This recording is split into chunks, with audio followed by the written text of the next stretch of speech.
तुम्ही कधी खाल्लेत का हे काजूचं बोंड? तर नमस्कार मंडळी, मी धीरज. स्वागत आहे तुमचं माझ्या एका नवीन व्हिडिओमध्ये. गावाकडची सकाळ म्हणजे एका सुंदर दिवसाची सुरुवात. तर आज मी निघालोय काजू काढायला, ज्याला आम्ही जांभी असं सुद्धा म्हणतो. काजू काढण्यासाठी लागणारं हत्यार म्हणजे डिरको. तुम्ही याला काय म्हणता कमेंटमध्ये नक्की सांगा. आज बुधवार होता, तर म्हटलं आपल्या रानामध्ये जाऊन थोडं फेरफटका मारून येऊया. बघूयात तरी काजू लागलेत का. आमच्या वाडीमध्ये एक नियम आहे, तुम्ही आठवड्यातून 2च दिवस काजू काढू शकता. एक म्हणजे बुधवार आणि दुसरा म्हणजे रविवार. या 2 वारांव्यतिरिक्त जर तुम्ही काजू काढताना दिसलात तर तुम्हाला 5,000 रुपयापर्यंतचा दंड लागू शकतो. पण आमच्या वाडीतली लोक एवढी प्रामाणिक आहेत की खाली पडलेला दुसऱ्याचा एकही काजू उचलणार नाहीत. मगाशी जी तुम्ही डिरको बघितलात त्याचा उपयोग हा असा काजू काढण्यासाठी होतो. काही झाडांवरती चढून काजू काढणं शक्य नसतं, तर त्यावेळेला या डिरकोचा उपयोग होतो. तुम्ही बघू शकता व्हिडिओमध्ये यावर्षी किती काजू लागले आहेत. पण दुःख या गोष्टीचं आहे की ते झाड आमचं नाही.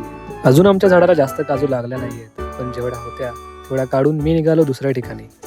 जाता जाता सहज एक मनामध्ये विचार आला, कोकणामध्ये राहणारा माणूस किती श्रीमंत आहे ना. शहरातली लोक काजूची भाजी खाण्यासाठी 1,000 रुपये किलोने काजू विकत घेतात, पण आता त्याच काजूची भाजी आमच्या ताटामध्ये दररोज दिसणार. दुसऱ्या ठिकाणी येऊन बघितलं तर तिथे पण जास्त काजू लागले नव्हते. चालून चालून मला लागली भूक, मग मी खाल्लं काजूचं बोंड. या बोंडाचे भरपूर फायदे आहेत. एक म्हणजे याच्यामध्ये व्हिटॅमिन सी भरपूर असतं, त्याच्यामुळे तुमची इम्युनिटी वाढते. याच्यामध्ये नॅचरल शुगर असते, त्यामुळे काम करण्यासाठी लगेच एनर्जी मिळते. तर बघता बघता आज मी एवढे काजू काढले. पुढच्या व्हिडिओमध्ये मी तुम्हाला दाखवेन काजूची भाजी कशी करतात. जर तुम्हाला हा व्हिडिओ आवडला असेल तर लाईक करा, शेअर करा आणि कमेंट करा. भेटूया एका पुढच्या व्हिडिओमध्ये.